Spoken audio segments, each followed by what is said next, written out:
عليكم يا شيخ. عليكم السلام ورحمة الله وبركاته. أهلا يا شيخ، عندي استفسار يا شيخ في حديثين أشكل علي. تفضل. دام فضلك يا شيخ. حديث الرسول صلى الله عليه وسلم قوله في عيادة المريض لا بأس عليك طهور إن شاء الله، والحديث الآخر وثبت الأجر في الصيام وثبت الأجر إن شاء الله. وقوله يعني في الحديث الآخر لا يقول أحدكم اللهم اغفر لي إن شئت، اللهم ارحمني إن شئت، ليعزم المسألة فإنه لا مكره له. هل يجوز يا شيخ أن أقول لشخص الله يرحمك إن شاء الله إن شاء أو لا، بهذا؟ عفوا، في نعم. مشيئة على سبيل التحقيق ومشيئة على سبيل التعليق. الله يرحمك إن شاء الله، الله يغفر لك إن شاء الله، إذا كانت على سبيل التحقيق لا بأس على سبيل التحقيق لا بأس به، على التعليق لا. نعم، بهذا الجمع يعني. نعم. السلام عليكم. وعليكم السلام ورحمة الله. هلا بشيخنا. الحمد لله، تفضل. شيخ أنا اللي سألتك قبل شيء يا شيخ بخصوص اللي إذا قلت لأحد أسأل الله أن يرحمك إذا شاء، فقلت لي يا شيخ إذا كان من باب التعليق فلا يصح، أما إن كان من باب التحقيق فيصح.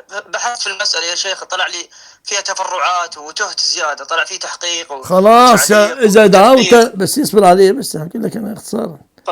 إذا دعوت فاعزم المسألة، بمعنى سيدنا إبراهيم عليه الصلاة والسلام قال وارزق له من الثمرات من آمن منهم بالله واليوم الآخر، قال إن شئت ولا جزم؟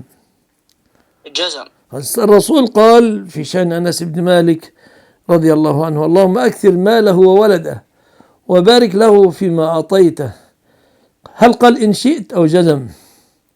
هو يا شيخ لم يقل، لكن أنا أريد أن أعلم. اصبر علي، من بعلمك الآن، بس صبرا.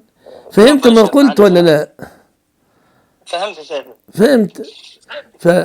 يعني الوارد من هدي الرسل ورسولنا محمد وأفعال السلف الجزم في الدعاء، الجزم في الدعاء، فحتى ترتاح لأنك ما انتش فاهم حاجة ادعو ولا تقل إن شاء الله. إنما الرسول قال لا بأس طهور إن شاء الله، لا بأس طهور إن شاء الله، سيكون طهورا إذا شاء الله أن يكون طهورا.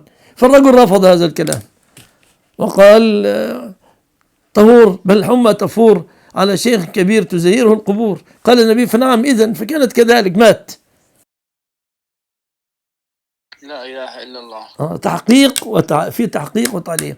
أنا الله يسهل أمرك بمشيئته إن شاء الله، أمرك يسهل، أمرك يسهل إن شاء الله، إن شاء الله. يعني يا شيخ إذا أحد قال هل أقول له هل قلت لي من يا أخي أنا عارف إنك تدافع عن مذهب أهل بلدك، مذهب رسول الله والرسل الكرام والصحابة أفضل مذهب أهل بلدك. أنت في بلدكم كل كلمة الله يوفقك إن شاء الله، الله يغفر لك إن شاء الله، قلت لك ما استكثر منها النبي. اسمع كلام الله وكلام رسوله. السلام عليكم. في دول بكاملها منهجها الله يغفر لك إن شاء الله، الله يوفقك إن شاء الله، كلها كده. قلنا له الزم الهدي العام للرسول الله والرسول.